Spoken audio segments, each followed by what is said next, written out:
evening, everyone. Welcome to the DEH Seminar Series Fall 2020. My name is Radia Al-Rashid, and I'm going to be your anchor tonight. Before we begin, may I request all of you to mute your devices. Thank you. We are absolutely thrilled to feature three distinguished facilitators in today's session. Let me have the honor to briefly introduce them first. We have with us Sohana, Nasrin, Ph.D. candidate at the College of Journalism at the University of Maryland.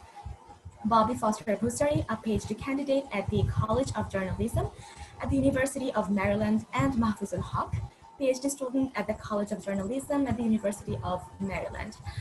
May I now request our honored head of the English department and the Pro Vice Chancellor of ULAB, Professor Shamshad Murtuza, Ph.D., to welcome our facilitators and deliver the opening remarks for today's session.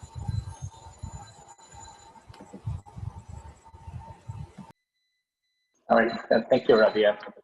So it's a real pleasure to welcome three of you, so three doctoral students from the University of Maryland for this session on digital humanities.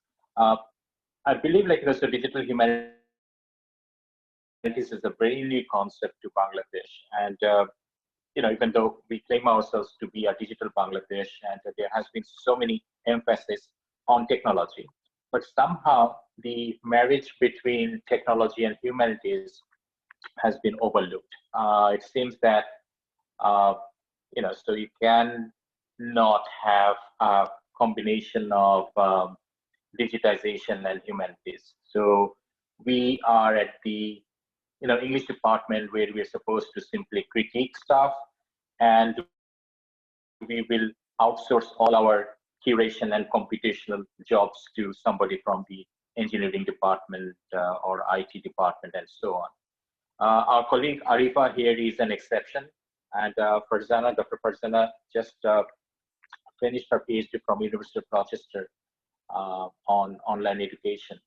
Arifa is teaching at New Hampshire, so sitting here in Bangladesh, so she is also an expert on online teaching. But having said that, teaching online and digital humanities are two different things, and we really want our students to have an exposure.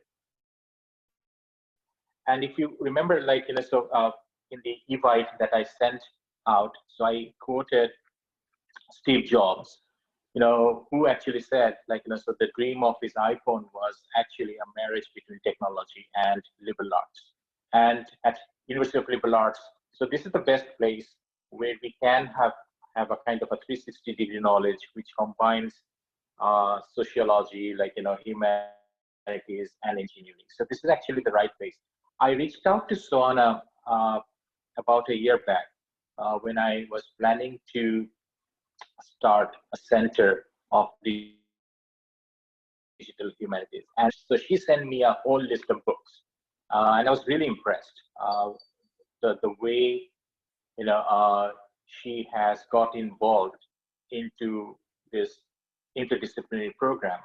So Anna was my student at East West University, and I never expected her to, see in a doctoral program which involves only technology. I don't know, whether it's Sohana or her husband, but I'm so glad that, she has, changed sides and trying to broaden her horizon. So I'm so glad that, Sohana is doing this. And so she has got two of her friends and colleagues from University of Maryland on board. I think, apart from the obvious, so they're going to talk about digital humanities, which, as I said, that is a new concept.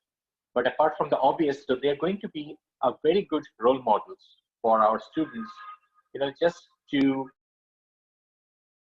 excite them with the possibilities that what you can do with your English degree. So you should not confine yourself only to humanities. You can push the limit and think the unthinkable.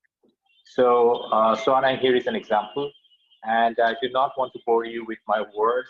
I'll just, a novice who is interested in this new discipline, and I'm trying to figure out, how this can be incorporated our programs, curriculum, and other extracurricular activities. So last year we had sessions on digital storytelling, but this time, so I think we can take it a step further. And today's session is a step in the right direction. So thank you, Sohana, Bobbie, Foster-Bhusari, and Mahfuzul Haque. Thank you for your time. It's never easy during the Thanksgiving holiday. And thank you, my colleagues and my students, especially. I know that you're in the middle of your midterm exams, and still you have managed time. So I really appreciate that. And of course, team, Dr. Mazia, Farzana, Hafsa, and Radia, tonight's anchor. Thank you so much. So over to you. Thank you so much, sir. I think now our facilitators can start their session according to their own sequence, and I'm requesting you to start the session. Thank you, Radia, and thank you, Shamshad sir, for the wonderful introduction. And it brought back so many great memories of sitting in his class and studying. That was a great memory. And so I will just go ahead and start. My name is Sohana Nasrin. I'm a PhD candidate at the University of Maryland. I switched from English literature to journalism when I did my master's in journalism. And right now I'm doing a PhD in journalism as well. So a little bit of background of myself and just what I do and what I study. As Sarah just mentioned, that I really gotten involved with the sort of like the digital side of the humanities discipline. And within that periphery, I am now studying how different communities use technology to create dissent. So a fancy word for that would be oppositional practices. So I look at oppositional practices both in online and offline environment. So what that basically means is that when there's a protest happening, or a movement that's getting momentum, I go out on the street to study the protesters, and I look at the data that are being generated online and so forth. And because we're constantly, seeing visuals, a constant barrage of visuals, it's really important for us to also understand not only the text, but also the visuals of humanities. So that's something that I also focus on. So that's my sort of my research portfolio, if you will. It's an absolute delight to be here today. I'm impressed to see the turnout. I am really hoping that we could make this more of a conversation and dialogue. Although so my presentation will be divided into two big segments, right? First off, the first one, I'll try to sort of like brush up our knowledge about digital humanities. I'll talk about the WHs of digital humanities, right? What it is and how we can study it and who should be studying it and so forth. And in the second segment, I would really like to see some conversation going on, some fresh perspectives, some new ideas, if you will. And my aim today is to, especially for the students, to send everyone home with at least one idea so that they could start working on that. Because this is an excellent opportunity. I mean, if we have any silver lining from the pandemic, it is that we have so much more time now in our hand because we don't have to commute to places, and we have so much more time with technology. So how can we harness the power of technology? How can we use this time so that we can produce something better for everyone?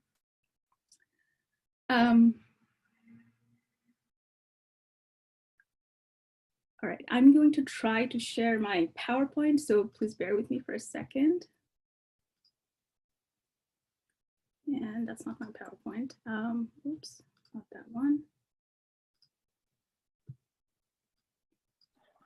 So can I just have a quick announcement? So we are going live on Facebook. So yeah. Radia, you can announce the link. Maybe like now we can share, like now, those who are participating here. Please share the link. So ULAB News, we're going live on Facebook. So thank you. All right. So let's talk about digital humanities. And again, I apologize if some of the information is redundant and if people already know about all of this. I tried to get a sense of who will be in the audience, and I thought that possibly some faculty members, some students as well. And I just want to make sure that I brush up. If you know about the topics, the concepts that I'm talking about, you know, let's join in the conversation. Let's have a conversation. All right. So the first question is, by the way, can everyone here see my screen? Yes, we can. Okay. So the first question is, what exactly is digital humanities, right? And if you see the memes that I have on my screen right now, which is a digital humanities future is right now. Well, I love cats, so I had to have a cat meme there. And then the Charlie and the Chocolate Factory meme, where he has a very sort of like, you know, confusing face, or rather like very poker face, when someone asks him what digital humanities are. So people literally have no idea what digital humanities are. That's the point, right? And then the big picture right here, the meme that says digital humanities, a god of many faces. That's a reference from Game of Thrones. So people and scholars are trying to figure out what exactly digital humanities is. And that's the joke, right? That's the joke in kind of scholarship, because it just entails so much. It entails so many different disciplines, and there are just so many ways that we can use the power of digital tools and combine the digital tools with the humanities, the power of humanities to study human experiences, which is what humanities do. So in a nutshell, we will see many faces of digital humanities as we talk about the what, when, who, why, how we can study the discipline. So what is digital humanities? Well, the phrase digital humanities kind of gives away the definition, right? It's a combination, like Sar just mentioned, it's a marriage between digital and humanities, two disciplines. It's an encounter. The textbook definition would be an encounter between traditional humanities and computational method. And while we talk about computational methods and harness the power of computational method to study traditional digital humanities, what are some of the examples that we have already seen? Well, we all know that when we had to write our English literature paper, we had to do some sort of analysis, right? We had to do a close reading of the text, do some analysis, and then build argument and write paper. Now we do that through machines. Now we do that through technology by using the computational methods. We also use social network analysis, topic modeling, geospatial analysis, and data journalism. And I will talk about all of those in my later slides. And my colleague Mahfuz, especially, will talk about topic modeling as we move forward in the conversation. But that's not all about digital humanities. The most important part, at least to me, is to bring the critical lens to study the digital, right? I mean, it's a great thing that we have all the digital tools, we have technology. And if you look at the history of technology, if you look at how different communities have used how different communities have used digital tools to make meaning and create meaning, you'll notice that digital tools have always given us an opportunity to democratize, if anything, to have our voices heard, to sort of like bypass the gatekeepers and have our voices out there. But it also created a lot of other problems, a lot of other backlashes. And it is the lens, humanities brings that lens so that we could say, okay, well, we have these technologies, but like, let's really parse out what these technologies is doing to our society. And do we even need this technology? And if we do, how can we better use this technology to study all these different disciplines, but also to enhance human experiences? So from that perspective, we see new media studies, right? That constantly asking the questions, how can we use technology to create media that will do public good? Or software studies that are asking different critical questions to different softwares, or platform studies that are asking questions to different platforms like Facebook or Twitter, and asking them, what are you going to do with all this data that you're collecting? Why are you collecting all of this data? And what does that mean for the people who are volunteering all this data, right? And then we have design studies with a capital D. And design studies is fascinating because they are a very new, a comparatively very new discipline. But what the underlying assumption is that in design studies, you design something, you design your scholarship for the betterment of the public, and you become very empathetic while you're designing, and you use the technology to create the design, right? So it's really bringing the best of technology and bringing the best of your scholarship, and that's what design study entails. So I tried to create a Venn diagram just to show you guys how digital humanities entail all of these different disciplines. We talked about data journalism in my last slide, computational methods, social network analysis, new media, fan culture, hacker culture, right? Wikipedia, meme is a big part of digital humanities, that the meme that we create and everyone's creating these days, they might seem very innocent, but it's a big part of our digital identity these days. And then we have software studies, and we have time and place, right? Time and place has been always so very important for humanities and scholars of humanities. And now we can incorporate the time and place, the idea of time and place with all of these different aspects and include that in digital humanities. So overall, digital humanities is really an exceptional promise for the renewal of humanistic scholarship, is how I would like to conceptualize digital humanities. And not only that, but also that digital humanities is offering us this new mode of knowledge. Because right now we're not producing knowledge only with text, right? We're giving our audience or giving or using visual cues, if you will, using different network environment. We created this feedback loop that we're constantly using to create our scholarship, but also to refine our scholarship. So those are all of the things that we're able to study in the periphery of digital humanities. So I don't want to go too much into the timeline, but I created this timeline just to give you an idea of how the digital humanities developed as a discipline. So the first engagement of network and computation with humanities was in 1940s, when people or the scientists, they invented the supercomputer, and they started experimenting with supercomputer, studying text and building databases and so forth. But in 1970, Oxford came up with an archival project, and that was a huge breakthrough. Because just imagine how hard it would be for us to try to figure out a text from the 19th century, right? As opposed to if someone has archived that, how easy that would be for us. So really creating the access is a really important part of digital humanities. And then between the decade of 1970 and 1980, we see a lot of corpus building. People are building this giant corpus of text, and that goes for all the disciplines. It's English literature, classics, or letters, or anthropology, sociology. So people were really focused on building databases where you could go and search for stuff, or corpus building.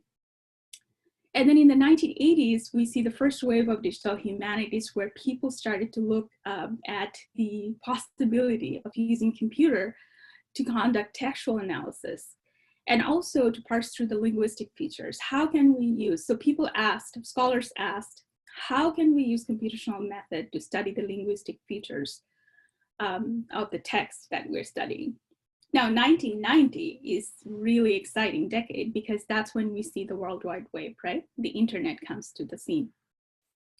And when the internet comes, obviously, as I mentioned in my talk just a second ago, that internet, if anything, it gave us tremendous opportunity to have our own voices heard. It democratized the conversation. It democratized the public sphere. So that's when we see a lot of network knowledge. The knowledge itself, the knowledge is not, the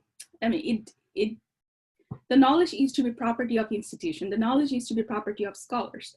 But when we got the network knowledge, when we got the World Wide Web, we finally, the general people, we as in the general people, the general citizen could finally claim that, no, we also have a big role to play in terms of creating knowledge. And we also see a lot of visuals in 1990s because people had the technology to create visuals. And finally, in 21st century, technologies have gone so far that we almost cannot differentiate ourselves, our lives from technologies anymore, right? We're constantly hooked with our screens. We have these devices. So I'm volunteering all my data to this company, how I sleep and how I don't sleep and what I eat, what are my steps counts and stuff like that. We also had memes and audio design and graphics and anything you can think of. So what are the components of digital humanities? And when I asked this question to my students, one of my students actually said that it almost seems like we should maybe start counting what's not there because there's just so much in there, right? And this visual kind of gives us a snapshot of what we can study or what components we have in digital humanities. So digital humanities research can be methods. Can be methods. So we can use data mining and visualization, where we are using the tools as methods to crack the codes of humanities, if you will. And we have technology to develop new technologies like Python, and people are doing a lot of different things with Python these days. And if you want to do really good digital humanities scholarship, I highly recommend that you get involved with Python somehow. I'm not an expert in Python, I'm just learning, but it is so useful. And then content, right? Images and spatial data. Digital humanities has revolutionized geography because there's just so much spatial data now to study. However, the most important part, which I think, because I'm an advocate of humanities and I try to look at everything from a critical perspective, is the collaboration. Like I mentioned, the knowledge is not a property of the elites anymore. The knowledge is not the property of the scholars anymore. There's a lot of collaboration, and the digital humanities scholars have decided that the knowledge will stay free. The knowledge will become the property of the common people. So the libraries in the world, the digital humanities centers in the world, different universities in the world, they're all collaborating to create this massive database of tools that people can use. Even if you don't have, even if you live in a country that can't afford to pay to buy expensive tools, that's okay. There are ways to get around that. We can build tools so that everyone can have a part of the conversation. Is there any question that I can answer at this point?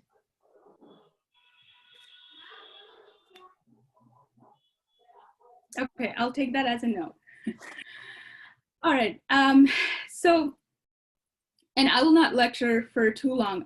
It's coming up to be at the brainstorming part, so we'll have some brainstorming done. So just bear with me as I talk about this stuff. So why should we study digital humanities now, right? Because for obvious reasons, we have a massive opportunity because we have embraced the machine really well right now, right? I mean, remember those movies, the Transformers series and The Machines Are Rising, those movies that showed us how machines will take over our jobs and so forth? Well, that kind of happened, but because we have the superior intellect, we have said, all right, you know what, we will embrace the power of machine. And we have really embraced the power of machine. And now digital humanities is trying to say, okay, well, if we have to coexist with machine and the technology and everything that we have created, let's try to be mindful of all the things that technology can do to us, right? And that's why this is an excellent time to understand what technology can do to us, what technology can offer us, both in good side and bad side, because let's face it, technology enabled us to create bomb and just drop bombs and wipe out civilization. But technology also enabled us for example, like right now, it enabled us to have a conversation where we are 9,000 miles apart from each other, right? So This is why it's an excellent time that we should embrace digital humanities.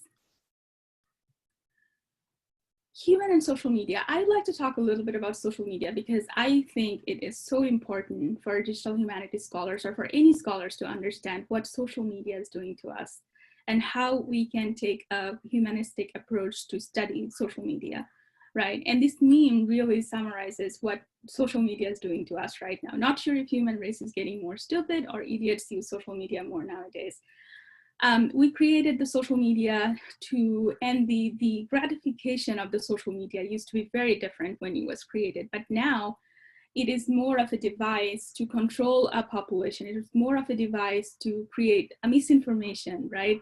To create conspiracy theories, to create consumerism, to really like go to the dark corners of humanity and bring out all the hatred that we have for each other. So there's just so many bad things that we can think of when it comes to social media. And that is why it's important. It's important to take a critical lens, or it's important to take a critical look, because you have to make sure that while you're using all these beautiful technologies to maybe like to have a conversation with someone, to build relationship with someone on technology, you're also aware of these other factors. Right? You can, you have the agency as a human being, you have the agency to talk back to the machine and to talk back to the social media and to the technology.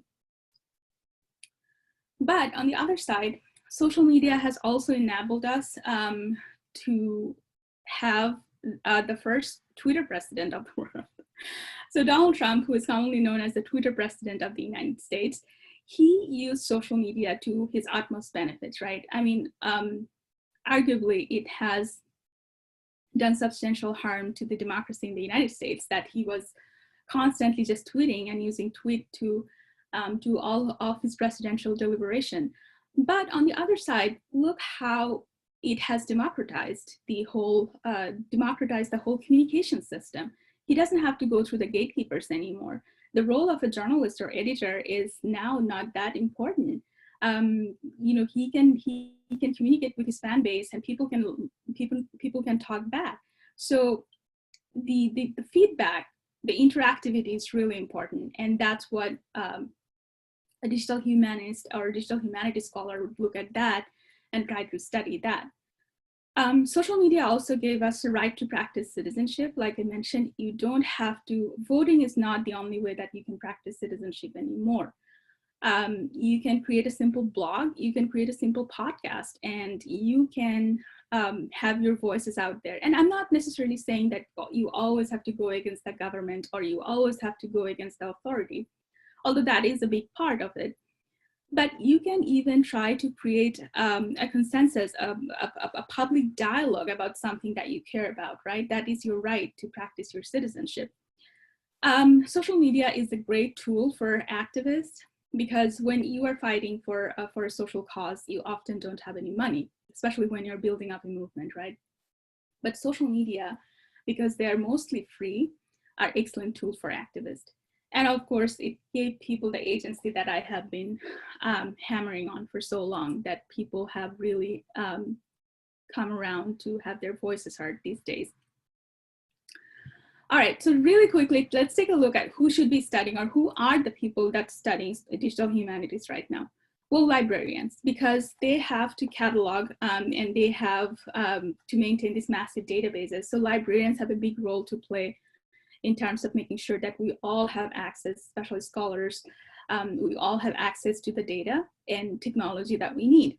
Data scientists. Now, the data scientist is a really interesting one, because data scientists thus far didn't really care about humanities that more. They didn't think that humanities have anything to do with data, because humanities was, it's an interpretive discipline, right? We don't really, humanities scholars don't really go for empirical studies. But now they're finally realizing that no, we have to, if we want to understand data, we have to present it in a way that it makes sense to people in a very humanistic way. So they are increasingly realizing the benefit of the marriage between these two disciplines. Journalists. Well, it's been a massive advantage for journalists to have digital humanities and the tools of digital humanities. Because as I mentioned, a journalist not only have to go outside to find their news anymore, you can find news in different corners of the web. And that's what a journalist would do using the digital tools. Scholars, and by scholars, I mean scholars of different disciplines. Oops, I don't know what keeps happening. So anthropologists, sociologists, media scholars, right? English literature scholars, whatever scholars you can think of, it is possible that all of us are probably using digital tools to say whatever we say. That doesn't mean that we have changed our approach, right? And that's the beautiful part of this whole process, that I'm a critical scholar, and I didn't have to change my approach. I can just use the tools to go about my day and talk about the same thing that I'm doing. And activists, because they want to understand what people are thinking about and how to empathize with people, how to create empathy with people. And they will do that by using the digital tools. All right, so why should we be studying digital humanities? Well, first of all, it has a huge public impact. Digital humanities project can inform and engage the public outside of academia. I mean, really, we should, it's time we, we made the barrier invisible, if you will. The knowledge that we produce in academia should be always for the betterment of the society. And digital humanities will make sure that everyone can understand. Because if you are someone who doesn't learn well from text, guess what? I have visuals, I have websites, I have other technologies to appeal to you, right? So really catering to everyone's need. And it also shows the value of studying humanities to the public. Because some people would just say that, well, humanities is, I don't know. I mean, humanities is not necessarily empirical. I don't know what I'm going to do with that study. Well, no, you can do so much more by studying humanities. And if you just add a little bit of technological knowledge and digital tools with that, you can even quantify things. You can even have an empirical approach to your scholarship. And that's the beauty. Pedagogical impact, it helps students to learn by being able to see more and experience more. I mean, imagine if someone has built an interactive platform of when Shakespeare was writing Macbeth, like what were some of the things that Shakespeare was experiencing or seeing when Shakespeare was writing Macbeth, right? Wouldn't that create a massive interest among students, and wouldn't that give you a massive boost of learning? I think it would do for me. So those are the beauties of digital humanities. It also fosters a collaborative learning environment. Like I said, the whole idea of digital humanities is that we really need to collaborate. We really need to come together. We can't keep our lingos separate from each other. All the disciplines need to speak to each other to face the challenges that we'll be facing moving forward, or we are already facing.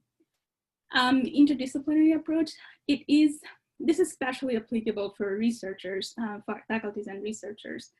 Integration of qualitative and quantitative approaches. Now, if you did anything with media, any research about media, you would know that there's a huge debate about whether you should do qualitative or quantitative. I mean, what is better, right? And digital humanities is saying, well, it doesn't have to be that one's better than the other. We can have both of those come together to quantify and to explain and to interpret whatever you want to say, right? So that is a really beautiful approach to take, and I think it also gives you credibility, gives your research more credibility. It makes sure that your research methods are more rigorous, if anything. And it brings numerous fields together, which I just mentioned, which helps to generate new forms of knowledge, right?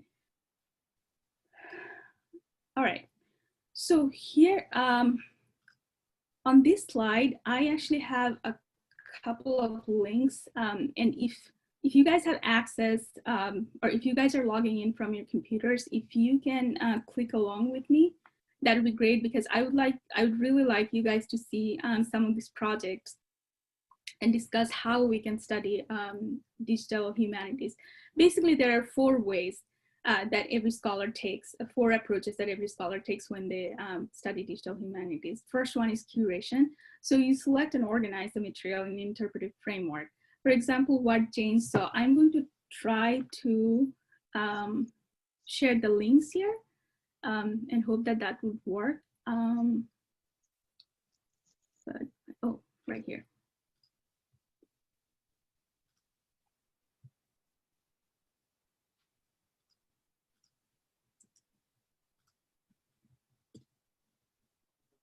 So this is one.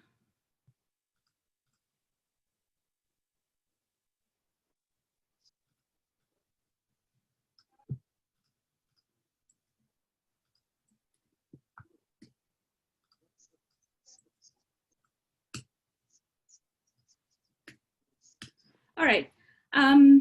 If you just click along with me as I'm talking about these projects, that would be great. In the first one, you'll see it's an exhibition.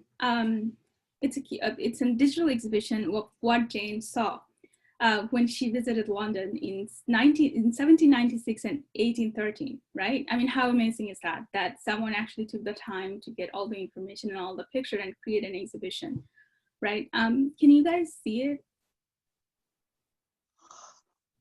Yes. Yes. Okay, awesome, great. So this is also to take inspiration for those who are thinking about a project for themselves, right? Like you can do so much more.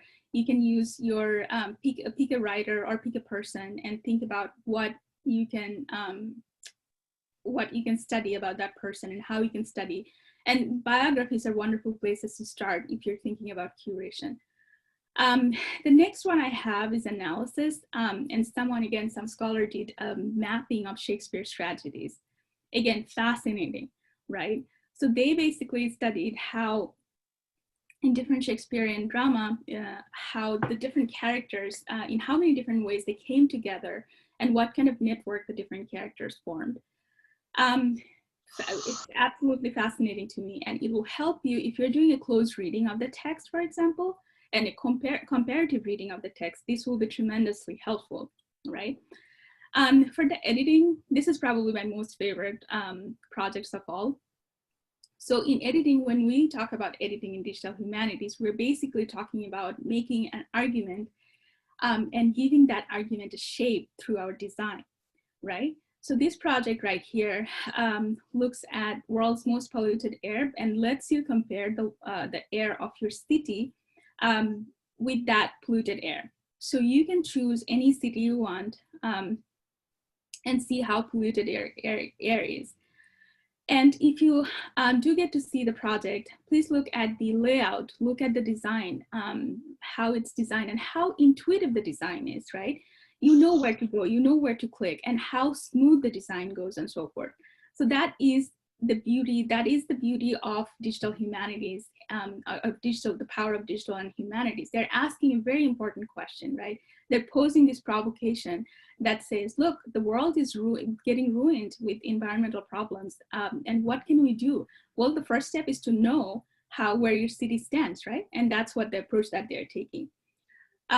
Modeling is also an important part of digital humanities, and content modeling basically means a lot of categorizing. A lot of categorizing comes into content modeling. And my colleague, Mahfuz, who is an expert in topic modeling, will talk quite a bit about topic modeling and how that's done. All right, so before we go to the brainstorming session, the brainstorming part of the session, let me quickly go through the critical part of the digital humanities, because thus far we have talked about how we can use technology to create our projects. But as I've mentioned, critical inquiry is really the lens, the thing, the glue that holds it all together, right? And I really like this meme that talks about, welcome to a world of Warcraft, please make your character selection. And then the person is saying, I thought people have been saying that on the internet, race, gender, sexuality, and disability are no longer visible. Well, that's not the case, right? If anything, we see that the internet has divided us more. So what are some of the critical questions that we can ask the internet and social media? Well, we can talk about the race, gender, sexuality, disability dynamics. We can talk about power dynamics. Who holds power on the internet? Who owns the social media platforms, and to what extent do they exercise that power? And what does that mean for humanities in general, right? Representation, who are being represented and why, and how are this represented selected? So I'm really talking about algorithm here, or machine selection, machine learning, and so forth. What's the purpose? What's the purpose of having social media in general, but also what's the purpose of certain representation or certain or creating certain power dynamics? And again, what does this mean for the overall social system, right? The social system that we're trying to create. How can we integrate all of these, all of the knowledge that we'll be getting from our critical inquiries to the social system? Surveillance is a big part, right? We are all volunteering all our data to all these social media, and they're doing massive amount of surveillance. And what does that mean for the humanities, for the civilization? Labor. What are the people who are building and maintaining these social media platforms? And who are the people who are the custodians of the giant data centers that we have, right? Algorithm. Well, are algorithm free agents, or are algorithms just manifestation of human beings? Do algorithms hate people like people hate people? What is the deal, right? Those are the kind of questions that we will be asking. And hidden affordances, which is one of my most favorite aspect of studying digital humanities. It is that you use an aspect of technology to reverse engineer the technology and make it better for humanity, right? Make it better so that it works for your advantage. And you see a lot of hidden affordances that are being used in activist communities. All right, so I would like everyone to take a look at these 6 steps that I have in terms of building a project. And once you go through this, once we all go through this, I'll walk you through all of these steps in a second. Once we go through these steps, I would like us to take about 2 to 3 minutes, maybe a little bit more if we have time, and think about a project that you can do, right? You can also work in pairs if you'd like, but just think about a project and think about a question that you would then turn into a project.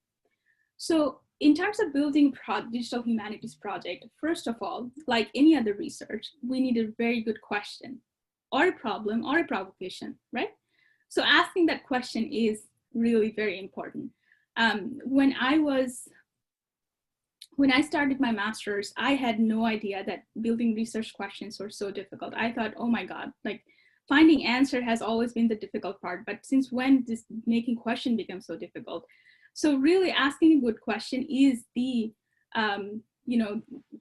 pretty much the most important thing in a project. And then what are the sources that you're going to use, right? And it could be sources like textual sources or visual sources, whatever you need. And what are the tools? It doesn't have to be, very fancy, expensive tools. There are a lot of different tools that are available to us for free.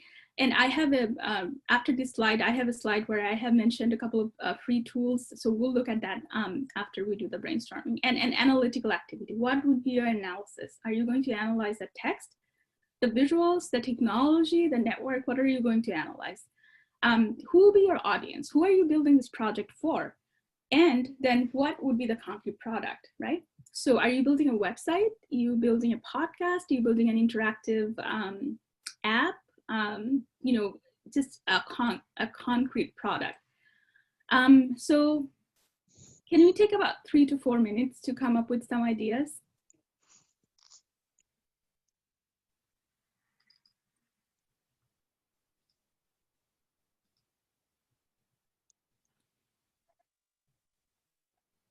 And if you have any question, feel free to ask those questions in the chat function here.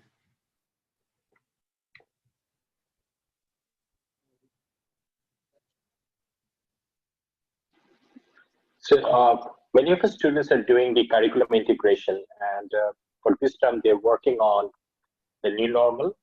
So maybe our students can think of projects on that line.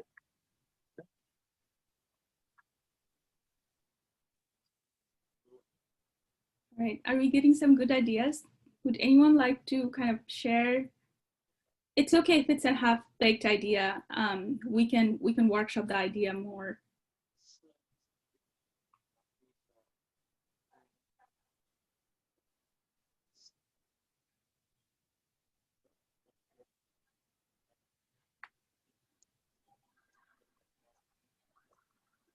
Okay. Nusrat, gender equality, okay. Yeah, gender equality. What did you do with gender equality, Nusrat? Can you tell us what would be your concrete product with gender equality?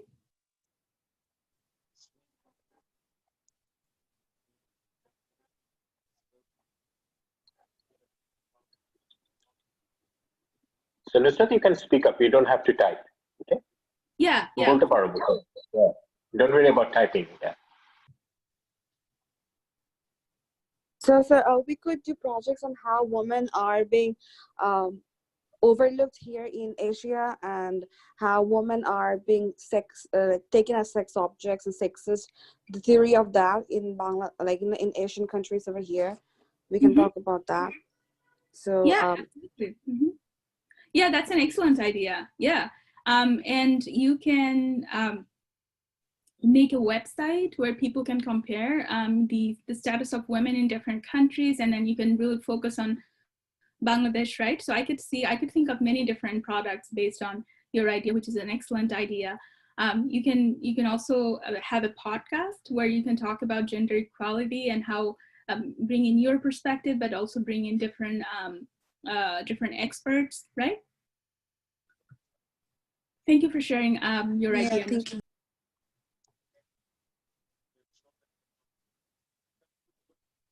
We have another idea from Monisha. Analysis, a new normal in light of romanticism, source analysis from some of the resources given by the teachers, audience, professors, and students, concrete project representation, video, maybe a single video project or a YouTube channel. This was an example, just whatever came out of my head. Oh, that's an excellent idea. I would highly encourage you to have a YouTube channel and incorporate all the beautiful ideas that you just mentioned. That's a good start. And from there, maybe you can, brand yourself even more and go to different other platforms as well. Thank you, Monisha.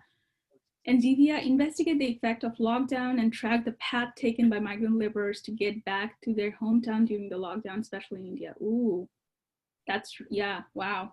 Yeah, I would love to see that. What did you do? How are you thinking in terms of the tools and the product, Divya?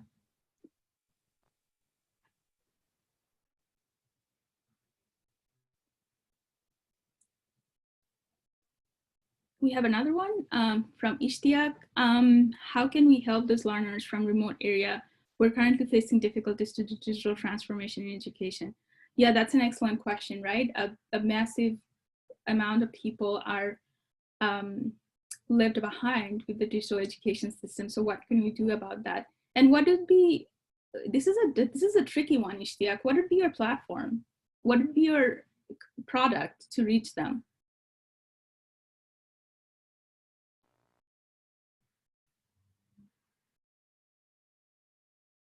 Ishtiaq, you can talk if you'd like. Yeah, Divya, geospatial tools, that's an excellent idea, especially when you're tracking like lockdown and migrant laborers. That's an excellent idea.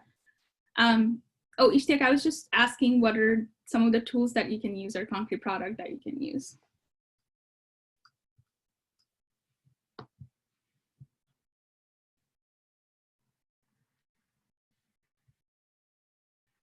All right, I think I'm way over my allocated time. I'm looking at the at the clock. So I will stop right here so that the other speakers could talk. But really quickly, let me show you some of the tools. So you can use Canva. Canva is a free tool. All the Adobe Creative Suite tools can be useful. Gephi, Wordle, and Vivo. This is an example of Wordle. that you can make word cloud with, right? Python is a really great tool to know. Audacity and Google Maps, these are all free tools pretty much. I think Adobe, you have to pay, but there are also free versions as well. And here are some food for thought that I was thinking that if we have to, we can talk about this.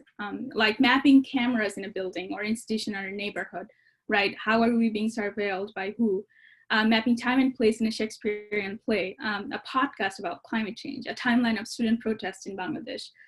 Compare speeches of two world leaders by themes, like what are some of the themes? For example, if you're talking about the United States, you can do Biden and Trump. Compare discourses of different news media, build a digital archive, and historical archive of street photography in Bangladesh, because I know everyone loves to take photos in Bangladesh, and that could be so beneficial. All right, this is my email address. I'll also type my email address in the text or chat function so that you can get in touch with me if you want to, and we can workshop more ideas. Bobbie, on to you. Thanks. I'm gonna share my screen really quick. If anybody needs to take a break, you're more than welcome to do that. I can wait a few minutes if people need to take a minute to stand up and, and stretch. Don't worry about it. You will not notice, like, they have already taken their breaks. I'm sure of it. Oh, okay. Well, my name is Bobbie Foster-Bhusari, and I'm here to talk to you a little bit today about digital culture and identity. And digital culture is kind of housed within digital humanities, but it is kind of its own sort of disciplinary approach. And it has kind of its own set of definitions. And my work really focuses on how identity is sort of broadcast or produced online, particularly through internet memes. So really quick, who am I? I'm a PhD candidate and I specialize in internet memes. I started looking at memes in 2012, so we're not quite at the decade marker yet, but we're getting close. And I specifically started looking in a US context at memes created during presidential elections. So first the 2012 presidential election, and then again kind of following it with some, the secondary elections, the midterm elections as we call them, where it's not for president, but it's for members of Congress and the Senate. I specifically now, as in my work, focus on cultural heritage rhetoric, and cultural heritage is housed within cultural anthropology. So rooted really in that sort of humanities position.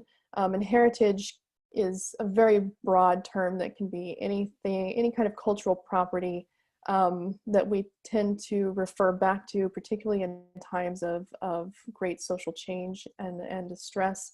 So those can be physical items, locations and places like the World Heritage, UNESCO World Heritage sites, things like that. Or it can be practices and rituals, language, art, and things that are not as tangible. They can be intangible as well. But today I'm really here to more encourage you to take a cultural approach to studying digital culture, which you think would be intuitive given that it's called digital culture, but it isn't always as intuitive that people automatically jump to sort of looking from a position of cultural scholarship at how we interact online. Instead, we see a lot of scholars, especially early on, and even still today, trying to reinvent the wheel when it comes to approaching cultural studies online, rather than kind of going back to those really solid tools that had already been developed within cultural anthropology and the humanities to study culture and how it develops and spreads and changes over time. So what is digital culture?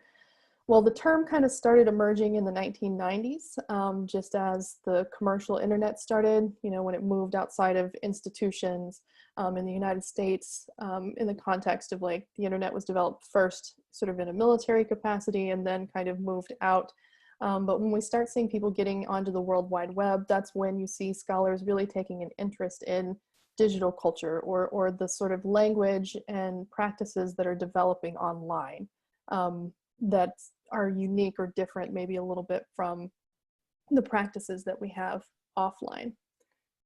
Unfortunately, I can't find a really great definition for digital culture. I tried even before this talk over the last week to find like a nice, beautiful definition that I kind of put up for you guys on a slide.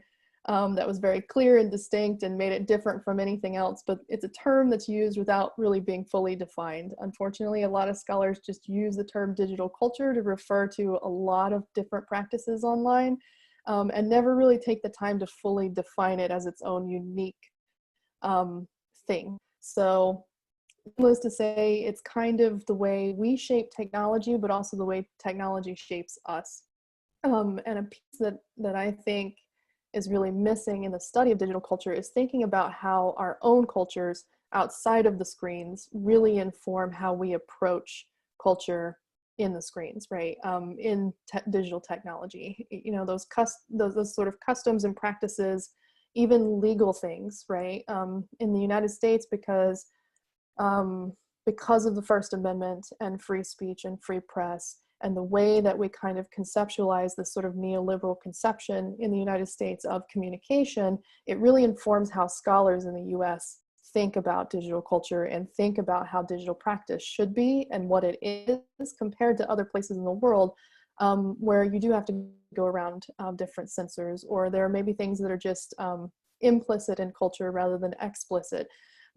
Those are all sort of factors that shape digital culture alongside the technology, enabling us to do more and more things and interact with each other more and more.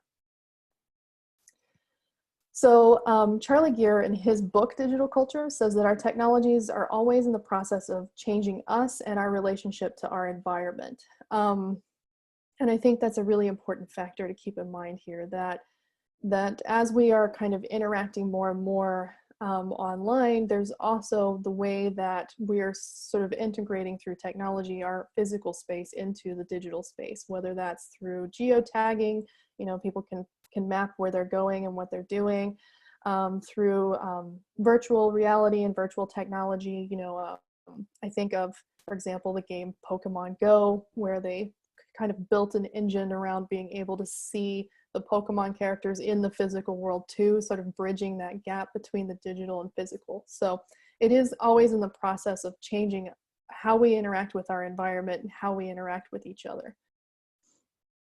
A really good project example, I think, is Why We Post from the University College in London. It was an anthropological study. It was a large-scale ethnography. So they used the tools of ethnography, both in the digital space to do a digital ethnography, which is sort of observing how people relate online and what they're doing online, just as you would observe them, you know, in the real world in an ethnography, combined with some interviews and asking people sort of what they're doing. And they came up with these really interesting discoveries. They tried to take a sample globally of what people were doing with their digital technology and social media. And the discoveries were interesting because they found not only some commonalities that they're kind of calling sort of like baseline human behaviors, right, that we all do, and we all engage in technology in these ways, but they also found some very distinct and unique things that I think are really where we need to focus a lot more study, based on culture, based on class, based on, you know, race or religion. They found these distinctions as well within the study, not just universal, like here's what humans do when they interact with technology, but also these distinctions of, like, you know, specifically, you know, immigrant groups who had moved really far away from home and how they're using technology. You know, they discovered both to advertise how great their life is in a new country, but also to connect back to, you know, people at home on a regular basis and keep in touch, as well as connect with people who are also living in the diaspora, right? Who are also, you know, recently moved there from the same culture, so that they could have a community that understood, you know, what they need. So there's all these sort of individual distinctions that I think are really important and deserving of more study, not just looking at the universal factors, what we all do when we interact with technology, but also those distinct sort of cultural factors that are unique to individual circumstances. For my own scholarship personally, I've been trying over the last few years to take more of a decolonial approach. And that comes into understanding how working in the tech industry and what that involves. I know Sohana mentioned, you know, this in her talk about thinking about labor and labor within the tech industry. And so that that very much builds on sort of the colonial project of exploitation, and how we think about labor is distinguished based on practices that are 100 years old, right? And so really beginning to take a critical lens to think about how we conceptualize labor, how we think about even just the terms, you know, developed or developing, are really important in sort of deconstructing in a very critical way how technology works and how the industry works, but also how the industry and culture inform our own scholarship. I know for me, as an American scholar, I think it's really important to take a step back and think about, you know, am I seeing these things because of the lens that I grew up with and the scholarship that I learned, or am I seeing these things because they're actually there? So taking a critical approach as a researcher, not just of what you're seeing, but of yourself, and doing some of that internal questioning as well is really important to the scholarship. And finally, modernity and how modernity is conceptualized is really connected again back to those sort of colonial project and understanding or thinking about what we're seeing or naming as developed or a fixed point. What is being technologically literate mean? What is being technologically connected actually mean? And are we looking at it on an individual basis of what we need, or are we looking at it from a very specific definition that has its own issues of where power is situated and how it's situated? I think is really important to approaching digital culture and digital scholarship in a way that's going to be not only more inclusive, but also begin to really do that really important critical work that I think the humanities has an opportunity to offer, because we already engage in that critical lens more so than maybe other disciplines.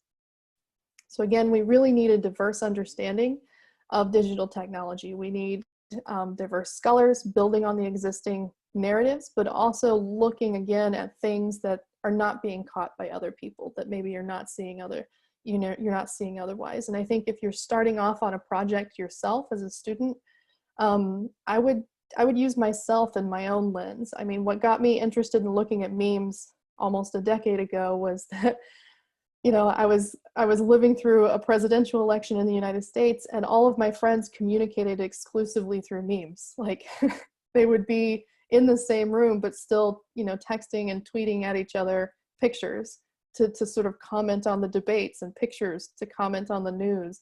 And that to me was really fascinating, and I wanted to learn more about it, right? So it was from a very personal experience with technology that I decided to look into what I was seeing.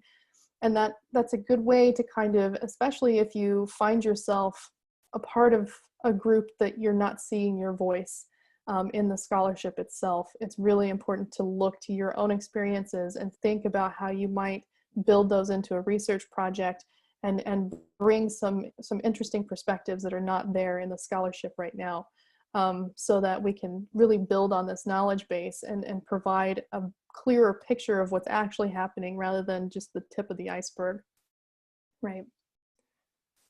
A way in which identity and digital culture are really communicated the most are through remixed media and memes. And if I'm going a little fast, just let me know. I'm happy to go back and address some things. Mark Dayus actually kind of had a really great paper in which he talks about this idea of remediation and participation in digital culture. And he says it's one of participation, remediation, and bricolage. So taking bits of media from different sources, but also messages and places and knitting them together. That's a really big part of how people conceptualize digital culture and think about digital culture, is this sort of remixing of existing media properties, right? In her book, Memes and Digital Culture, Limor Schiffman talks about how videos and photos, even art, is kind of considered raw material now. It's an invitation for you to sort of polish it off and finish it with your own commentary and your own spin, right? And that's kind of the way digital culture has really formed around taking existing properties and pulling them together and reforming them in ways that are, you know, quick and easy for comment, but also sharing messages and in a lot of ways, I think, reinforcing a lot of the time the same existing cultural dynamics that we already have. So sometimes it's challenging, and it's great to see those oppositional practices, but I think I personally as a scholar am just as interested in when it doesn't challenge, when we see those same patterns emerge again, just uploaded onto a new platform compared to, you know, where we're seeing them in the physical world.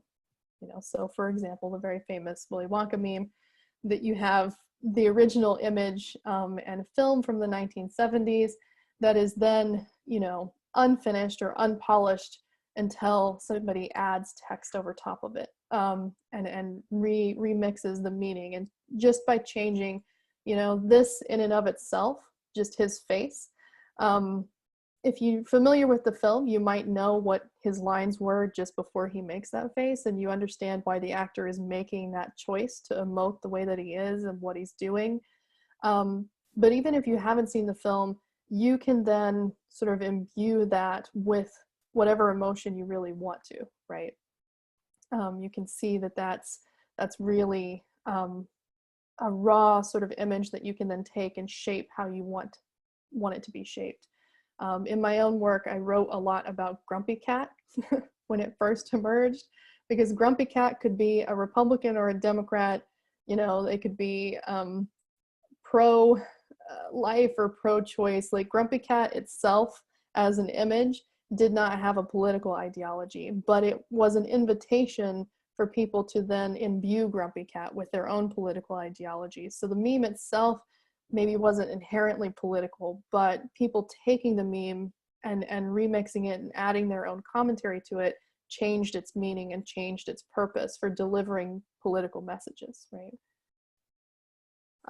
Mary L. Gray wrote an excellent book called Out in the Country, where she looked specifically at LGBTQ youth living in rural America outside of the city centers, and their media use and how they used media to sort of construct their identity, but also to connect with others in spaces that are very spread out. You know, rural America is very, very sparse.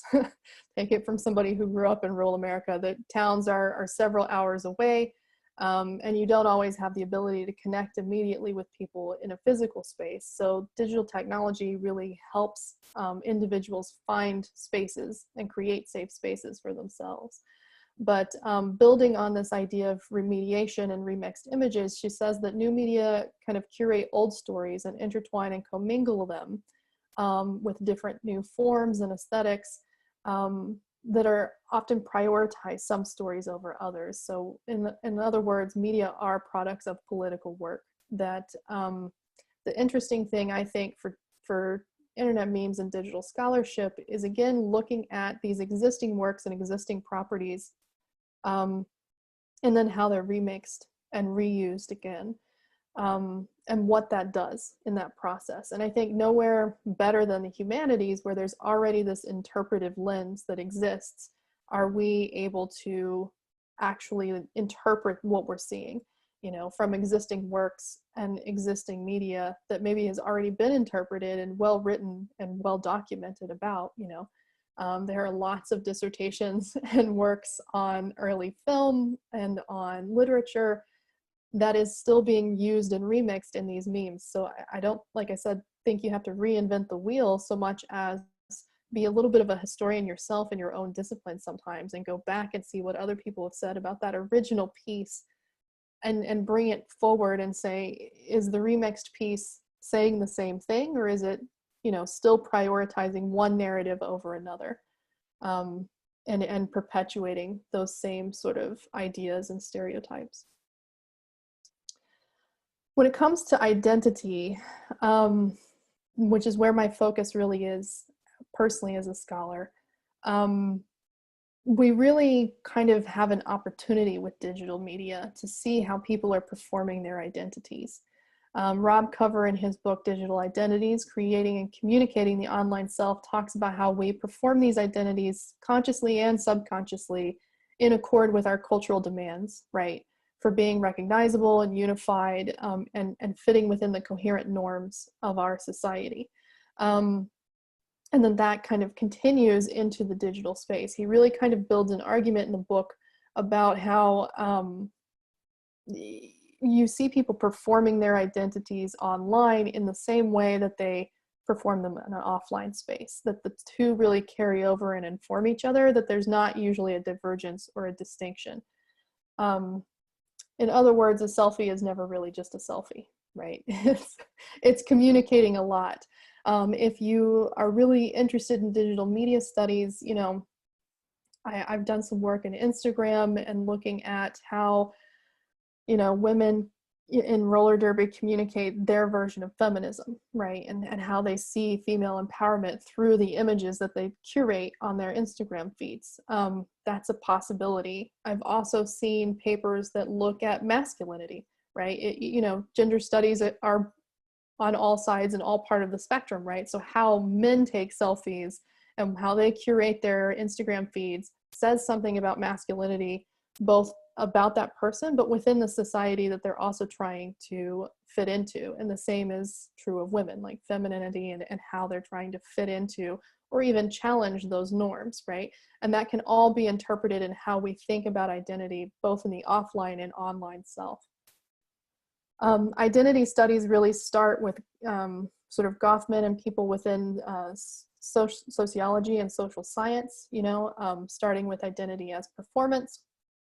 But really building from there, feminists and queer studies scholars have really taken the idea of identity and expanded it so much more than just performance. You have people like Judith Butler who have talked about embodied identities, so how people mark you when they look at you, what your body, your physical being says about you online and offline, performance as well as assigned identities and identities that we interchange and play with, right? So the digital sort of sphere of communication is really a great place to sort of focus in on understanding identity and how identity functions in culture, how it's both informed by a collective identity and culture, but also how it kind of shapes that in a lot of ways. A good example from recently in the United States, this is a tweet that was just, it happened a few weeks ago. This is a representative from Pennsylvania who had a burner account, a Twitter account that was not his own. It was one that he would tweet from and follow himself and share and like things. But he forgot to log into it when he tweeted this message. So next to this message declaring that he is a Black gay man is a picture of a white man. And everyone knows he is a white man because he's been in the news. He is a politician. So identity in digital culture is really, I think, an untapped field for understanding why people kind of use these different identifiers and labels and markers and how they use them, and particularly in very political ways. When we get into issues of disinformation and issues of extremism, right, and the recruitment of extremism, it's really, really fascinating how these identity labels are used as a tool, right, in creating those narratives, in creating those spaces, and in really kind of creating these political identities and actions. So there's a lot to be explored there. My argument in my own work is essentially that identity plays a key role in developing these spaces where we feel safe to express ourselves online. And it's informed by both on and offline experiences. You can't really divorce the two. And I think that there's a real impulse sometimes in digital scholarship to divorce the digital space from the physical space, but the two are so tightly intertwined and inform each other so much that you really can't pull them apart very successfully. Particularly when you're looking into, like in the US context, we really talk a lot about minority studies or studies of people who are in marginalized communities and how their experiences of the internet is very different than the experiences of you know, somebody who is within the sort of majority culture or dominant culture that exists. So you can't really pull them apart. And I don't think there's much use in doing it. just from a scholarly perspective. I don't think there's much use in trying to pull apart the physical from the digital. The really interesting thing is how those two are interacting together all the time. So what does digital humanities offer in studying digital culture that maybe other disciplines really don't offer? Well, new literacies. So I do a lot of work in media literacy as well as digital culture. And I think that nobody knows literacy better than the humanities. We've been teaching literacies and talking about literacies and developing literacies for years, right? Whether it's in technical writing, you know, I have friends who are English professors who teach technical writing in engineering colleges because, you know, they need somebody who actually understands how to develop these sort of technical papers, right? So we can develop, as digital culture develops new languages and new forms of communication, digital humanities really offers the opportunity to understand these new literacies and not only study them, but teach them in a lot of ways. And navigating new environments and understanding how those new environments inform people's ways of communicating. But also it houses many of the literacies that they already have made great contributions to in teaching and illuminating texts and things for students. So I think that that's definitely one place where digital humanities really makes contributions. Another place is in outreach and activism. There are new ways to communicate valuable research. And I know for myself, I'm, you know, always kind of thinking of what's the other component besides getting in the journals that you need to get into and talking to the scholars that you need to talk to. How do you sort of bridge that gap between scholarship and then everybody else? And that's particularly important for any of you who are interested in becoming educators yourself, because your students are going to be new scholars. They're going to be closer to the general public when they start off than when they finish. So it's really important when thinking about teaching and pedagogy to think about how to communicate this research in a way that's understandable and accessible. Also new methods, avenues of observation. You can use Zoom calls to do, you know, semi-structured interviews now. Digital ethnography is a growing and developing field in which you can observe people's behaviors online, but also kind of interact with them, or even create spaces for people to submit their experiences. Somebody brought up gender equality earlier as a potential project, and I immediately thought of a Tumblr page that was created called Said to Lady Journos, which is short for journalists, and they created a Tumblr page in which women who were working as journalists could submit quotes of things that had been said to them on the job. So it became like a cataloging project of sexist comments that had been made to women working as reporters of all ages. You know, some of them would be students who were working for student organizations and would say, you know, I was working for a student paper when this was said to me. And then others would be, you know, older women in the profession. So there's also new ways of curating information and asking for people to provide those experiences for you to kind of catalog and study as well. And it provides new pathways for alliances and activism, as Sohana said. Researchers can actively participate in the same digital culture as everybody else, and it provides a new way to kind of build those alliances, interdisciplinary, across the globe, but also within the field, right? I can, as a journalism researcher, interact with journalists and kind of get that immediate feedback of what they're needing and what they're seeing. Right. And finally, ethics, because if you know me, I'm a big on ethics and ethics studies. My students always roll their eyes, but we always come back to ethics because it's important. I am personally starting a campaign against using the word user to describe people who use the internet because it's dehumanizing. And we're in digital humanities, right? So we really need to keep the human present and focused. As part of our study. So using the term user, I think it's an industry term. I think it's created to create distance and to dehumanize the other person that's on the other end of this technology, who is affected by this technology, right? And humanities and cultural studies already have a really strong sense of cultural sensitivity of doing good ethical research and thinking about, again, that human element that maybe others in other disciplines are not used to always thinking. You know, they're thinking of usability, not necessarily, you know, the other person on the other end of that spectrum, and what that person's needs are, and who they are as an individual.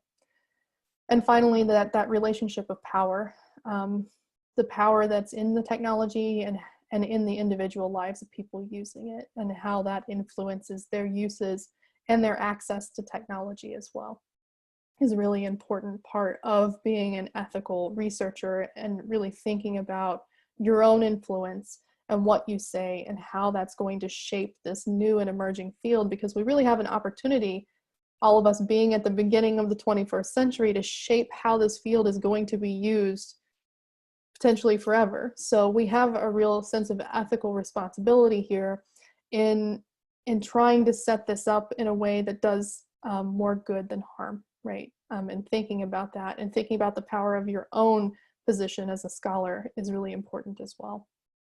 And of course, we're outside of the tech industry, which is a much needed perspective. There's a lot of market research out there. There's a lot of people who believe they can change the world with an app, which is great. But as somebody who's not going to be making money off of digital technology and who is outside of the industry, we really provide a needed perspective in understanding how it's actually functioning, right? Because we don't have to answer to shareholders or to, you know, a boss within the company. So our research is really needed to provide a clearer picture of what's happening. So that's all I have for everybody today. I can also put my email in the chat, and I'm really excited to hear about everyone's projects, because it sounds like really great and interesting ideas, at least that we started off with. So thank you so much.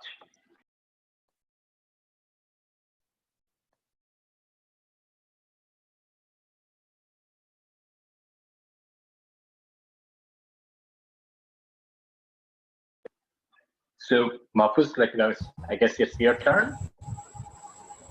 Okay, thank you. Let me share my screen. I guess after our next speaker.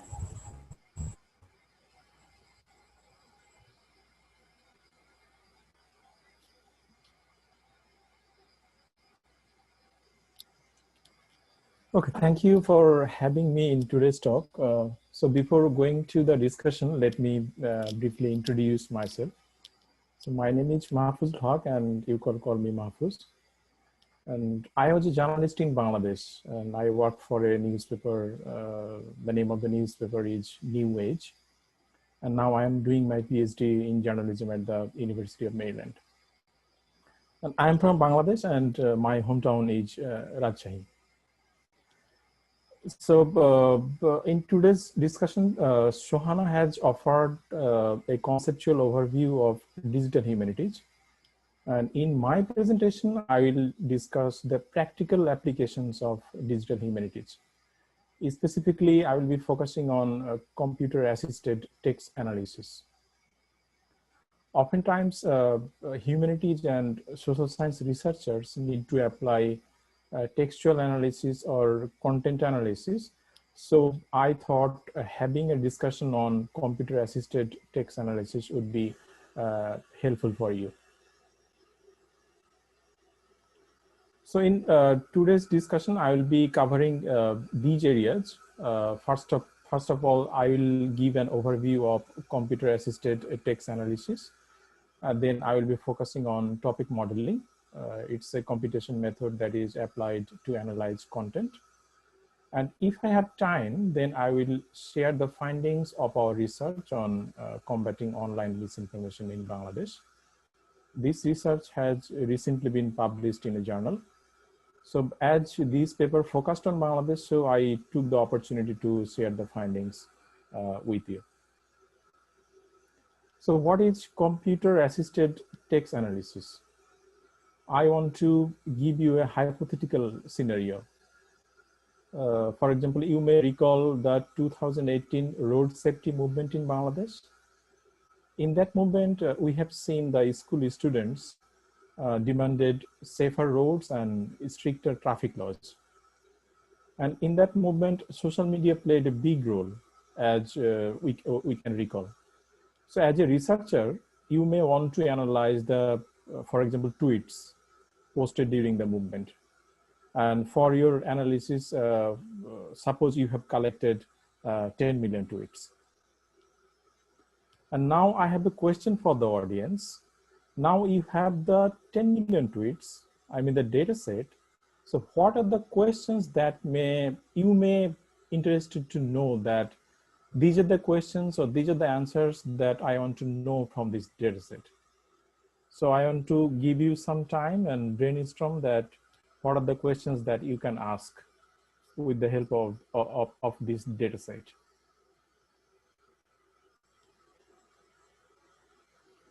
There are no wrong answers to this question, so you can share whatever comes to your mind.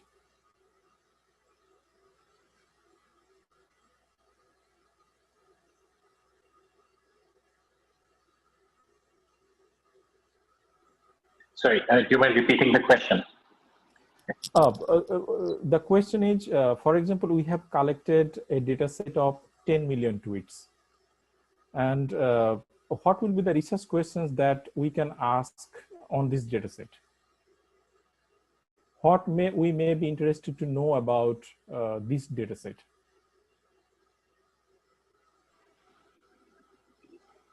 Where was Donald Trump? Yeah, that can be one.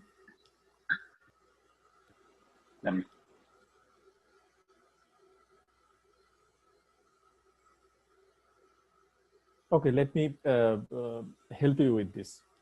So we have the data set of 10 million tweets. So from this data set, we may be interested to know about the conversation on Twitter. For example, what are the prominent topics that the Twitter users talked about during the movement? Another area might be to analyze the public sentiment that the Twitter users expressed through their tweets. Public sentiment means whether the Twitter users expressed anger or happiness through their tweets. And in this context, you can analyze the parts of speech like noun, adjective, and verb. For example, which adjectives the Twitter users used at that time. And another angle may be examining the geotags. For example, where the tweets came from, whether tweets came from Dhaka or Rajshahi or Chattogram. So these are the areas that we can analyze based on this data set.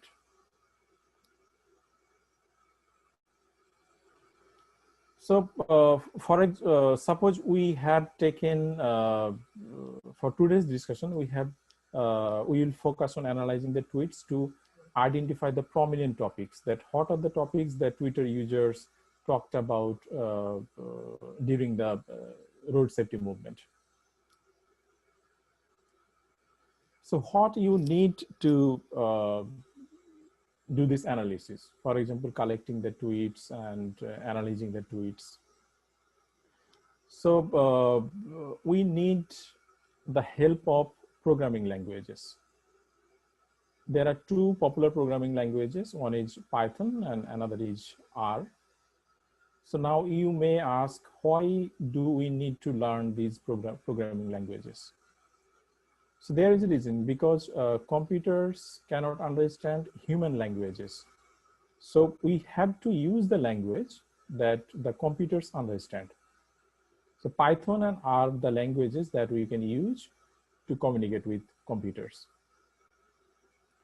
So in this process, we will give commands to computers and through these languages, and the computers will act accordingly.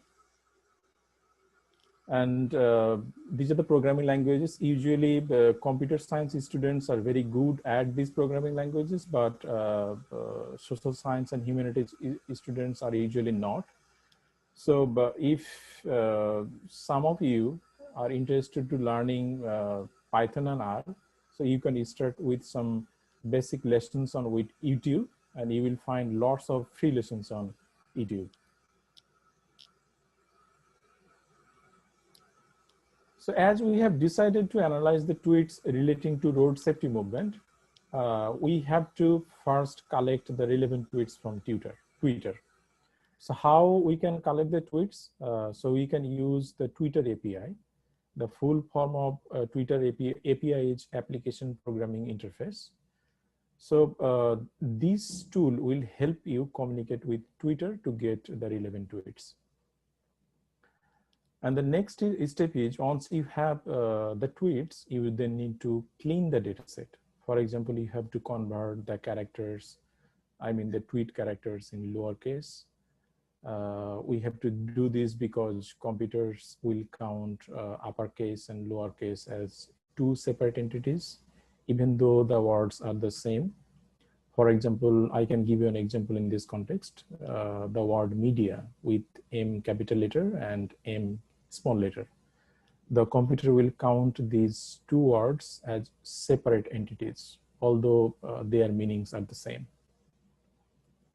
That is why we need to convert all the characters into lower cases. And we also need to remove the stop words. The examples of stop words are like A, and, D, comma, full stop.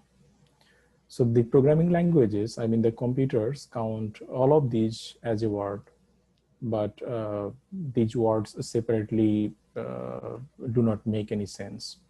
That is why we need to, in the cleaning and processing process, we need to remove these stop words. And you can use all of these using the programming languages I mentioned, that is Python or R, any of the programming language that you can use. So after cleaning and processing the dataset, it is now ready for the analysis. And our goal was to find out the prominent topics that the Twitter users talked about during the road safety movement. So we will apply topic modeling, and Sohana requested me to talk about this method because researchers in humanities and social sciences usually analyze a lot of texts, the content analysis. So it's a very popular method both for the humanities students and the social science students. So what is topic modeling? It's a computational text analysis method to identify topics from documents. Previously, applying manual content analysis, for example, if we have a small data set like 10 pages or 500 tweets, so it is really possible for the human researchers to do the analysis.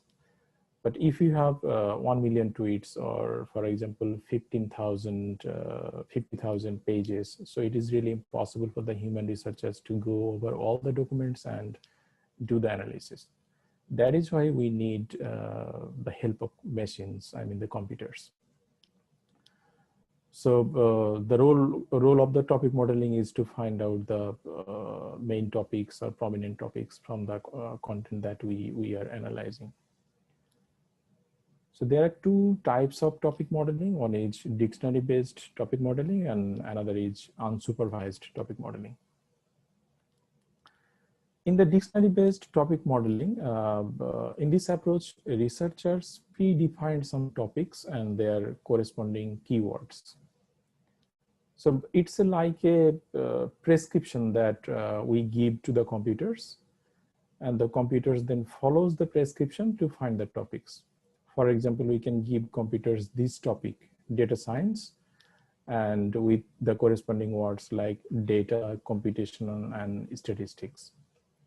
And what computers will do now, they will look for the presence of this topic in the document. But there is a problem with this approach. If we, for example, if we don't have adequate knowledge about the data set, then we might miss other topics that are not included in the topic list. Or there might be some emerging topics that we don't have any ideas when we are creating the prescription or the topic list. but these topics are included in the data set. So it is always not a good idea to apply the dictionary-based topic modeling, because if you don't have enough knowledge about the data set before analysis, then this approach might not work very well. So to overcome this problem, we have another approach that is called unsupervised topic modeling. Here we won't give any predefined topic list like the previous one to the computers. On the other hand, computers will go over the documents and suggest the most frequent topics from the data set. For example, the computer suggests these words after doing analysis, like gene, DNA, RNA, evolve, mutation. So these are included in a topic. So when the computer is done with the analysis, they will give you the topic theme, and under the topic theme, they will give you these keywords, or these are the words. And it is now our duty, the duty of human researchers, to make sense of these words. So what might be the theme or topic that these keywords represent? For example, gene, DNA, RNA, or evolve or mutation. So after analyzing these keywords, we can assume that, well, this topic might be about genetics. This topic is talking about the genetics.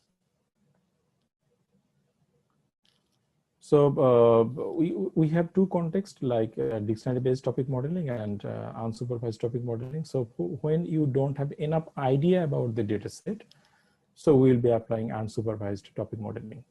We will not give any prescription to the computers. Computer will do the analysis. And after getting the analysis from the computers, we will make sense of the data and write our analysis. And now one may ask that whether we should depend 100% on the results generated by the computers. I would say no, because some of the topics that the computers generate or suggest might not make sense. So in this case, we need to apply our analytical mind to interpret the meanings of the topics or of the keywords that the computer generated. So this is a crucial point, because this is an intersection of machine and human beings. Many researchers say that we no longer need to apply our critical brains, because machine will do our work. But I usually don't agree with that, because machines are supporting our work, but the critical thing or critical interpretation that we need in our research or in our study, we have to do this. But computers will support our work only. So these are my discussion on computer-assisted text analysis. And if I have time, now I would like to share the findings of our research that has recently been published in a journal. So do we have time, or am I going over? Sohana? Yeah, maybe in 5 minutes, so that we can have about 15 minutes for discussion. Okay, 5 minutes would be enough for me.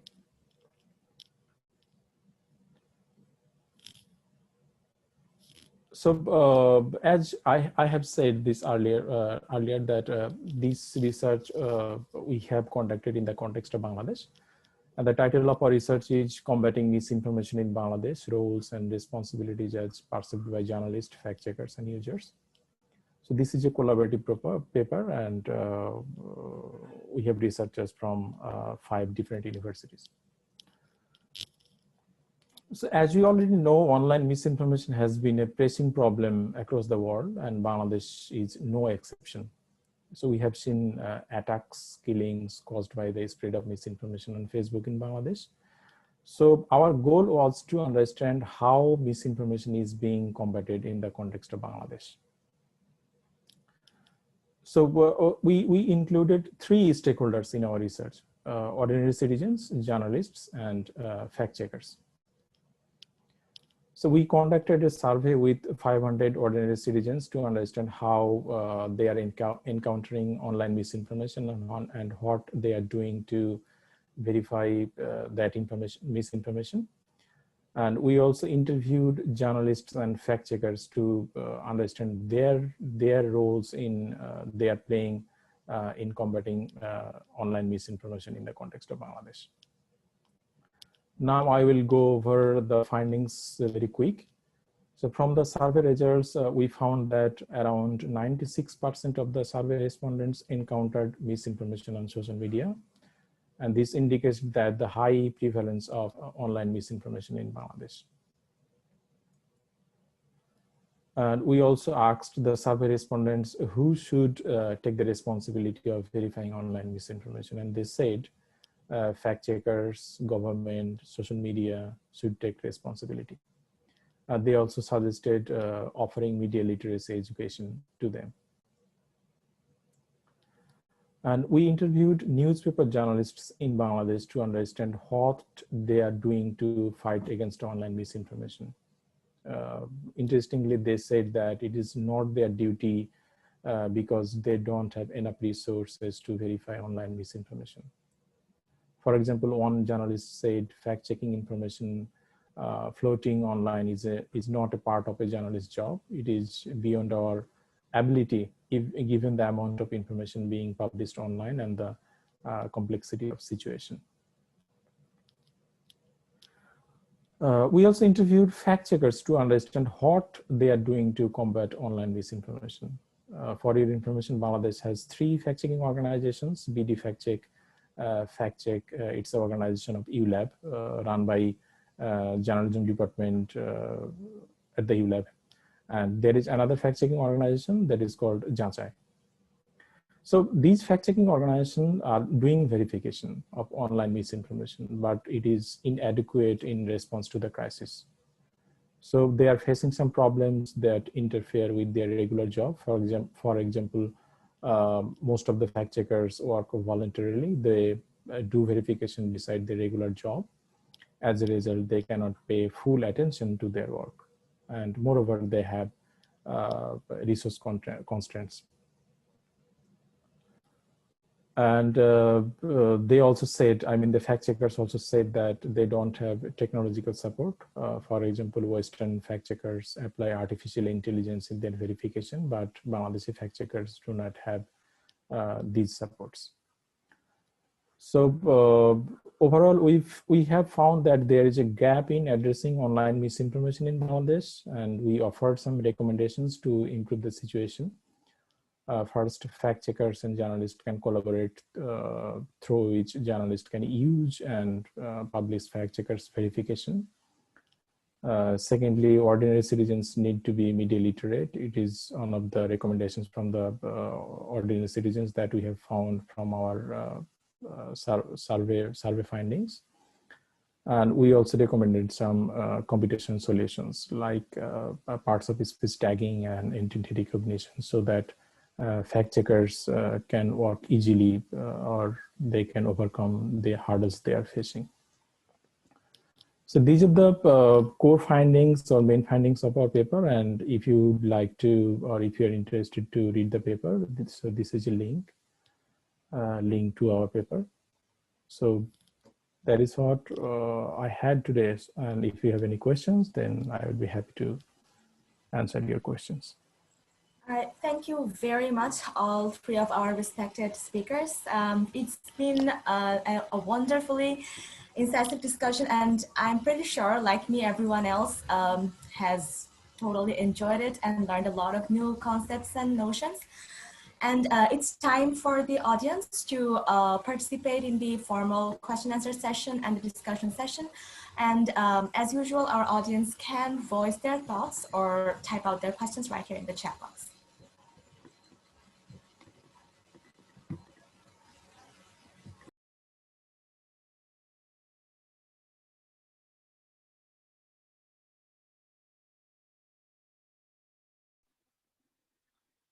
So maybe while we're waiting, like Sohana, do you have a kind of a comment on the session or the feedback that you have received so far?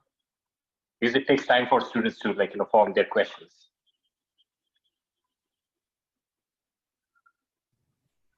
Oh, from the feedback from the, are you talking about feedback from the audience? Yeah, the questions we had in the chat room so far.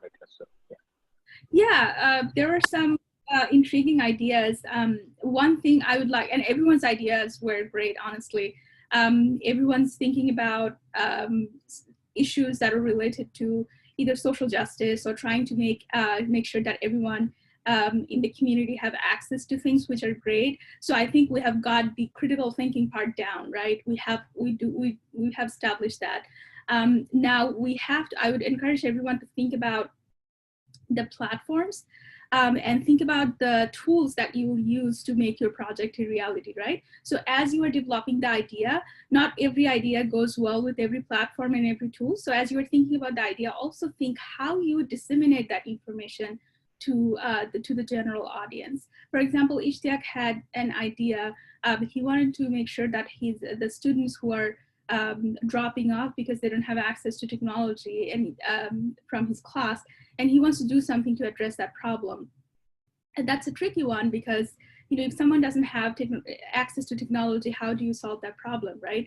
So that's a larger conversation. That's a bigger conversation, and we should think about that, and we should maybe develop tools, maybe develop other approaches to come up with a solution. But overall, everyone's idea, like I mentioned, everyone's ideas were great. Bobbie, go ahead. I'm just curious, from an admin perspective, because Mahfuz was talking about, say, the Python, and then Bobbie was talking about the ethical issues and the identity, on a social media platform. And I'm just thinking, if we really have to get into digital humanities, how important it is to have, kind of an all-rounded approach rather than just learning Python or programming, because that's what our colleagues or our friends from the engineering school does. This is where humanities needs to step in, because we have some very good students from the engineering department, but somehow they do not have the sensibility or the human aspect, or a better understanding of the cultural issues. So when we ask them to curate kind of a digital project, so for example, if you want to do the Jane Austen project that you have shown, if we want to do something with Tagore or Nasrin, and they do not have that cultural sensibility, but they have the programming language. So normally what happens, so we rely on that technical person to do things for us. We commission someone to do things for us. But what digital humanities is doing, so it is encouraging humanities students to take up the role of the technician and to do it, yourself. So what should be the baby step? Where should we begin? Because not everyone can get into a PhD program and get all these exposures over a period of 5 to 6 years. So if you have to take kind of a baby step, where would you start? Well, I know if you don't mind, Sohana, I'll jump in. For my classes, I've been teaching media literacy for a couple of years now, and I have a combination of students from all different disciplines in that class. It's a cross-listed class for the whole university for you to take as a humanities credit at Maryland. So I have computer scientists in that class and computer engineers.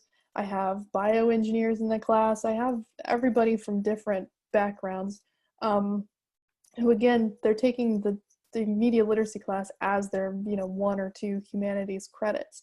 So as an educator, I really view my role as creating an environment where I'm sort of constantly reminding. That's what I was kind of joking with Sohana. I always talk about ethics, but I have a conversation about ethics through a whole semester of my class. It's something that I revisit as an educator every lesson, in my PowerPoints and in what I'm doing. I always go back to, well, what's the ethical questions here and the dilemmas here? But I also use examples. There are really great examples of projects. If you really want to make it sort of make the engineering students think from a more humanities perspective and see the value in that, I've found business and legal reasons are a good way. There have been examples in the United States of app developers not thinking about the humanities. So for example, Pokemon Go is a good example. It was a game that was developed on a map that already existed for another game that was predominantly used by white upper class males in the United States. And so they built out the map of spaces that when everybody started using Pokemon Go, the game rewarded people for living in affluent areas versus in affluent areas that the users of the previous game never visited. And it was a real issue. And it was brought up, and of course, nobody wants their app to have the headline, such and such is racist. That's really bad for business. So taking a humanities approach and thinking about the existing cultural patterns that are already there that we're building off of to create these applications is really important from a business perspective. It's important from a legal perspective. Facebook just got in trouble in the United States because they were showing real estate ads that matched up with the practice of what was called redlining in the US, which was a way to segregate Black people from white people in the United States for many, many years. Realtors and bankers did not give housing loans to Black Americans to keep them from certain neighborhoods. And those existing physical structures are what then the digital structures were built on, whether it was intentional or not. That was something that Facebook and its engineers didn't think about because maybe they didn't take a history class, or a humanities class where they learned about redlining, but it certainly had real legal effects for their application, and they had to go to court and they had to pay settlements. And so I think finding the ways to communicate the benefits of humanities to those students who are already firmly in engineering, as well as communicate to those humanities students, the importance of learning these applications and getting them to work collaboratively in groups is really important too, because they can learn from each other in that sense, and help each other think through these issues. So, sorry, that was a long explanation. Yeah, thank you. So do you mind sharing the lesson plan or the course outline with us, so that we will have a better understanding? Because we have a course called English Intermediate, but maybe we can change the focus of the course, to start with, if it is not an issue with your, ethics.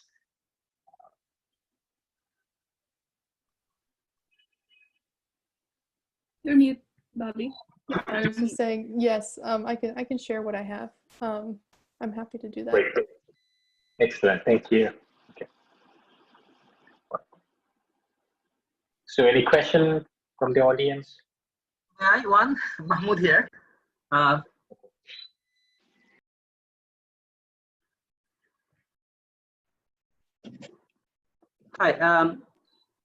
Anyone from the panel can answer the question? This is Mahmoud from the Department of English at ULAB.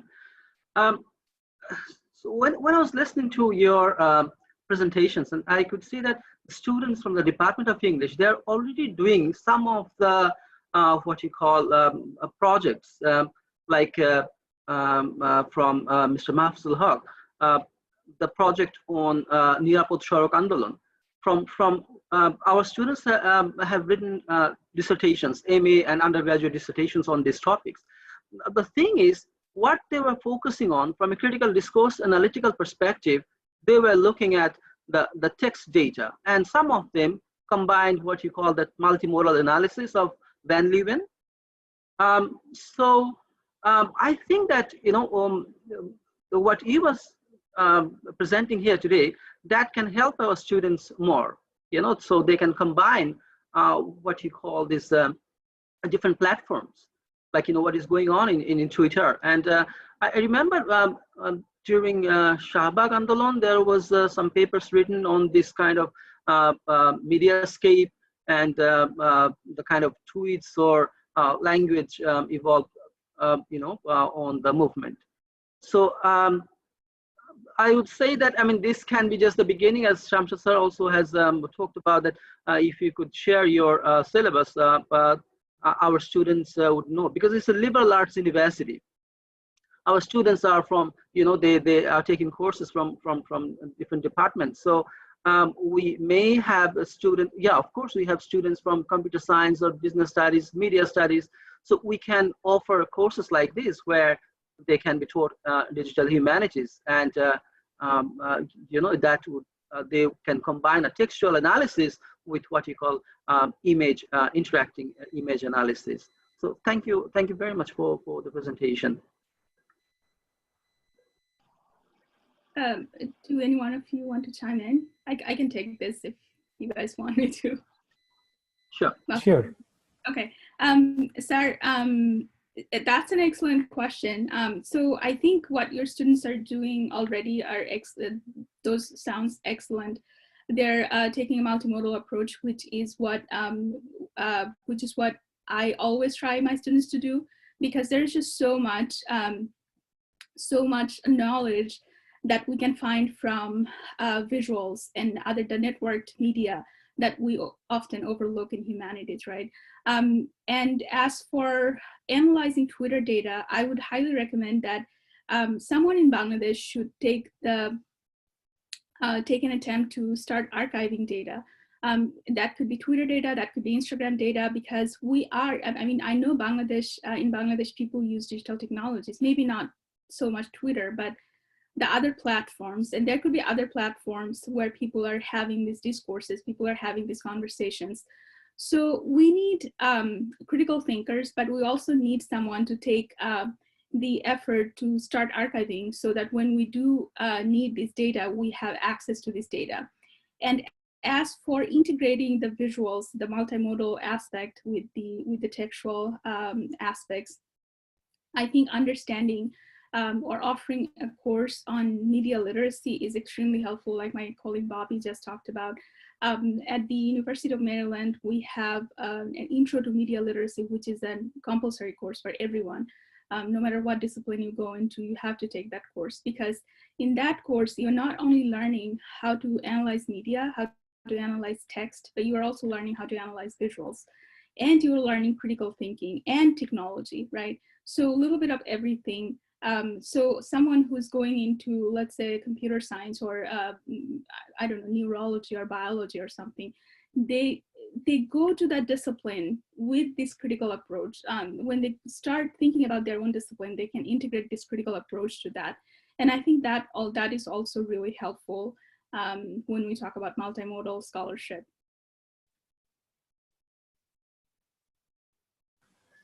Thank you. Yeah, I can see a question that how we can introduce like the technical aspects of digital humanities. For example, having knowledge or skills on programming languages like Python and R. So this is really a critical area at this moment, because in the United States, we have seen in social science and humanities department, they usually hire a faculty member who has a degree in computer science, because they are really good at applying programming languages.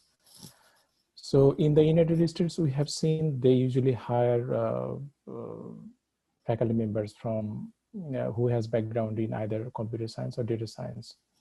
And they are incorporating their knowledge in the journalism discipline or in English discipline or any other humanities discipline. But there is a gap in this context, because these people are trained like, for example, in the computer science discipline or data science disciplines. So we need a bridge between this technical knowledge and the knowledge of social science and humanities. So this is a crucial area that we need to address. And I'm sure, hopefully, because many social science and humanities students are now getting trained with this technical knowledge, and hopefully in the future we can get candidates or faculty members who have both knowledge of this technical area and humanities and social science also. I think I like what Bobbie said, that so if some of our assignments are technology oriented. For example, I know my colleague Farzana Hafsa, she gives assignment with animation. So one of the projects can be like doing an animation, take a YouTube tutorial and things like that. So that's very important. And what Dr. Mahmood was saying that I wish, and our colleague Shala was here. She works on, collecting data from Facebook, not Twitter, not that much. But we also had a workshop on corpus linguistics, and Mahmood himself is into discourse analysis. And I think we also have a colleague with the multimodal expertise, Nasrin. So we can combine our resources. We already have those resources in place, but we probably need the right curriculum or the magic word, to get started. So I'm just hoping that, with your collaboration, so maybe we can take it to the next level, because we have it in patches here and there, as Mahmood was saying earlier. But it's just a matter of making sure that they are integrated so that our students get a comprehensive 2020 vision of it.